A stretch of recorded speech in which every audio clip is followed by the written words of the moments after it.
I believe say wetin una dey see for this video where they show una so.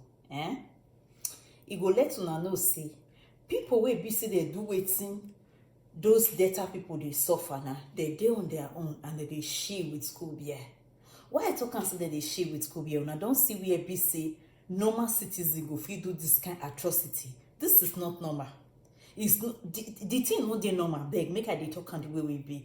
For those of una wey never see that video, wey be say then say people from one village from Delta now so they can carry all these soldiers. They can even to the extent some of them they even remove their head.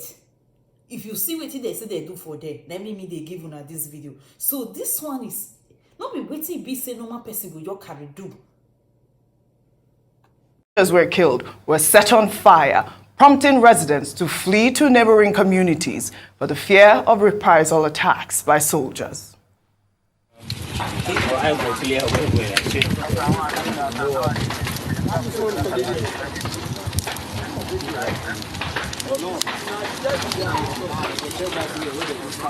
All right, this was condemnable. There was a tweet that was trending. If we can pull up that tweet by Defense Headquarters, apparently they had posted this actual video with that caption, the audacity. So at this point, we're still waiting to hear from the Defense Headquarters as to who carried out that dastardly attack in that community.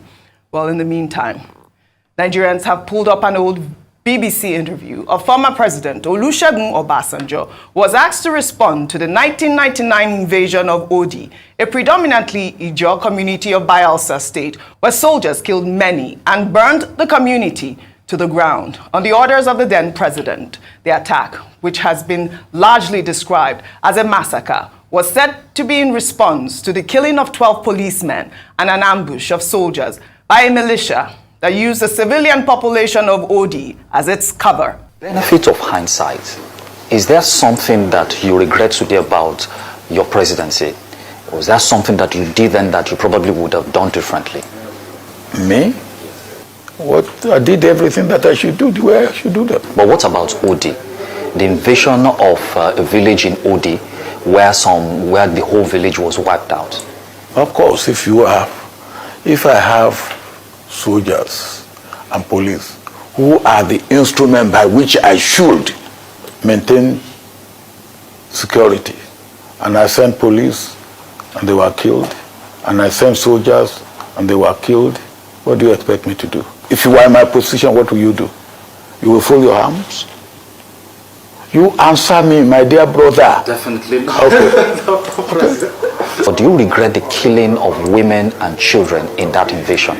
I feel bad by any soldier, of any individual being killed. I feel bad.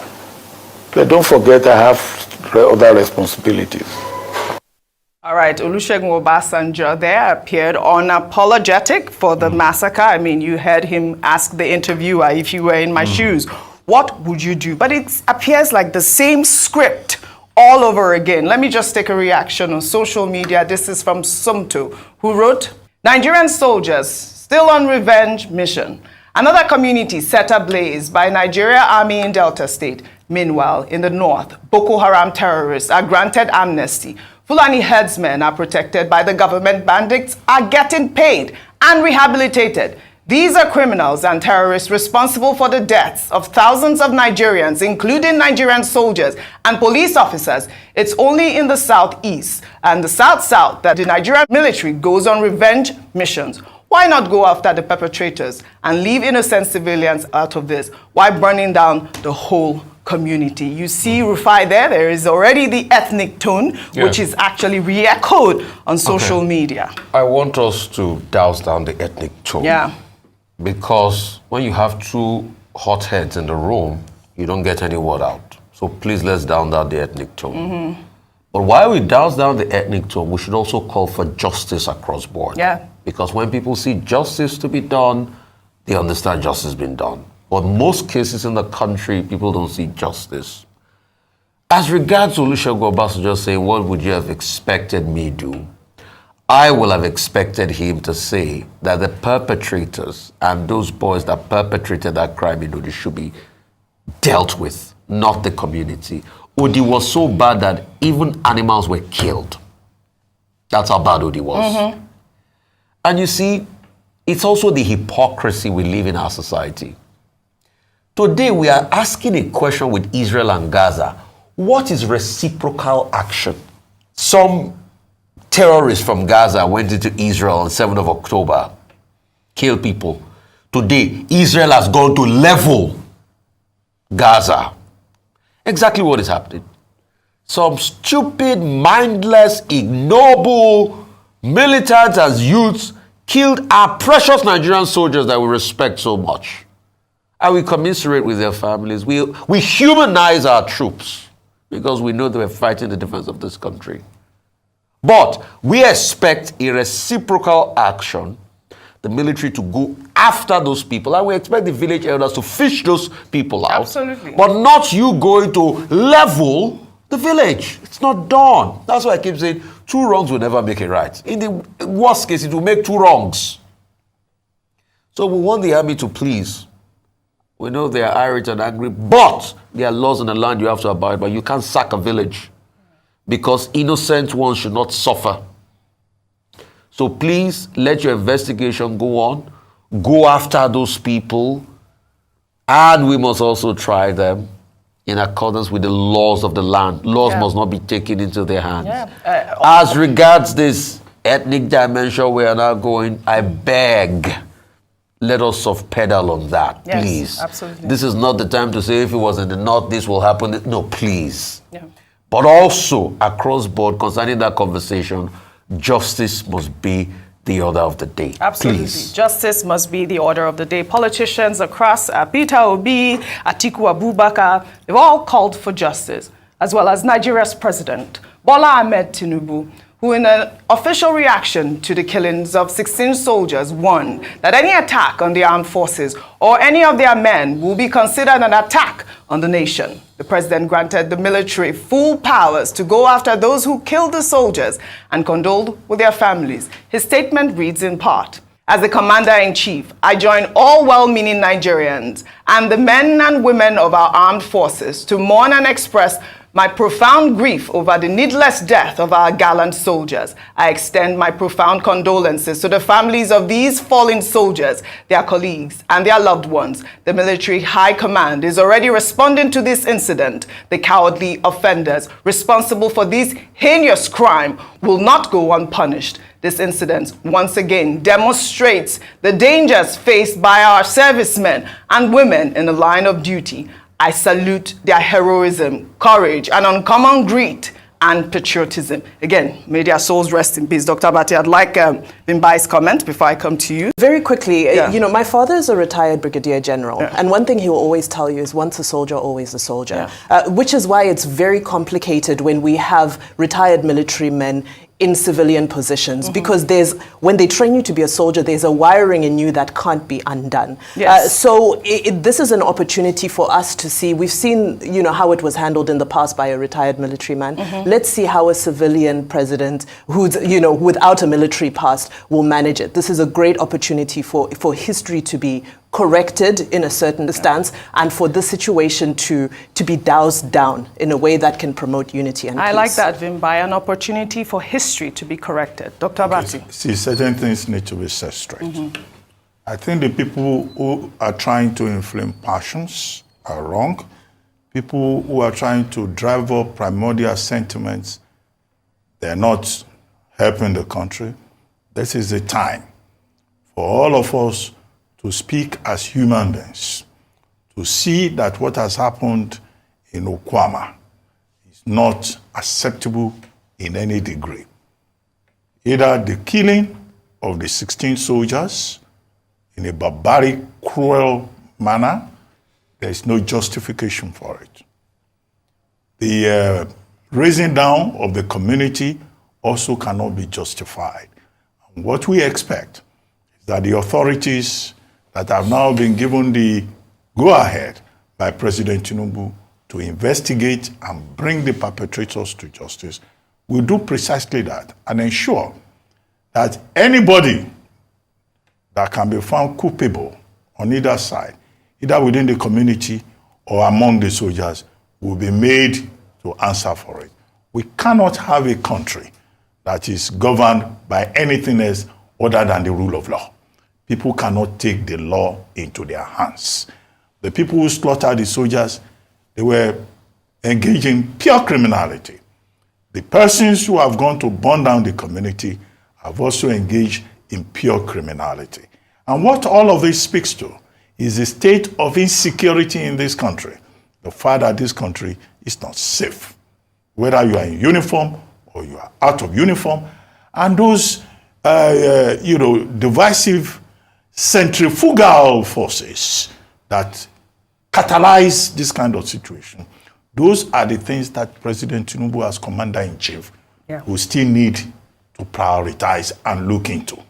That's one. Number two, I think the reference to President Obasanjo and the comparison with what the military, how the military has responded. Well, I don't know. Maybe people just trying to drive up sentiments.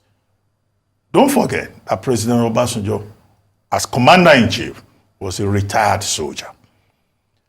And under his watch at the time, in 1999, November 1999, we had the massacre. In fact, houses were not just razed down. Women were raped. Absolutely, it was horrific. In 2001, October 12, there was also Zaki Biam. The people are saying it's only South-South where we have had people being attacked. There was Zaki Biam in 2001.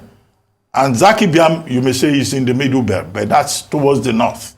And that's why I say people should start playing this primordial politics. They should be talking about lives lost and why nobody's life should be wasted in this country, whether in or out of uniform. The third point, the good point, is that President Tinubu, who is there as president, he is not saying go and attack. He's just saying go and investigate. Yes. And he has done a good thing by signing the statement personally. It is not Ajuri Ngelale talking to us. It's not Mr. Ononuga talking to us. It's the president himself signing a personal statement. Yeah. And, regretting the death of these soldiers and trying to calm down nerves. I think that should be the main narrative. The role being played by the Nigerian president in national colors and saying that, look, justice must be done. That's the full import of what the president of Nigeria is saying, in my view. Very well said, Dr. Finally, I think, although it's a sad subject we are discussing, it is good to have seen that I sit on this table this morning with a policeman's daughter and a general's daughter. Absolutely. So, I thought I heard you say your dad was a general, or he's a general. He's still serving. He's a retired brigadier general. Daughters of officers. And this is also a daughter of a retired commissioner of police. Yeah. So, I consider myself privileged. Right, the discipline is on the table. Even this is a sad subject. Absolutely. May their souls rest in perfect peace. Amen. We'll take another story. Over the weekend, social media was awash with reactions trailing the report by the Ministry of Transport, which on Friday disclosed that it had signed an MOU with a rail development company, MPH Rail Development Limited, in the United Kingdom for the implementation of the Port Harcourt-Enugu Calabar Rail Line project under a public-private partnership framework. Well, according to the company's profile on the UK Companies House website, the company appears not to have carried out any rail development projects at all. And as of last year, the company's share capital was £1,000. The rail construction is said to be owned by Adeyemi Ikiforiji, who was the Speaker of the Lagos State House of Assembly from 2005 to 2015. Rufai, a quick sentence I thought it was important to highlight this story so we don't. This is Nigerians also something we should watch. That we've not learned from P&ID. No, we haven't. It has to be said, for a contract of that magnitude, a company that has not shown capacity and a small capital base, you're bringing them into it, then there are questions that need to be asked. Absolutely.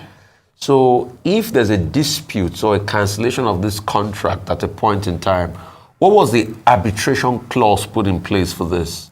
There's also another story that says Ekuforiji's name has been removed from Some fraud allegations? No, from the list of the owners of the company. You know, it's been opened back and forth. But most importantly, I would like to ask the Ministry of Transport a couple of questions. Number one, what's the due diligence carried out on the company before this contract was signed? Secondly, what's the company profile like? Thirdly, what are the guarantees in a case scenario where they renege on this contract? Number four, what are the arbitration criteria, you know, in a case where a contract like this goes seriously awry? And we must also look at this really in detail, because I know across that rail corridor, the contract is worth billions of US dollars. And we need to be very careful so we don't fall into all of this. So it goes back to the contract processing, you know, in this country, which we've all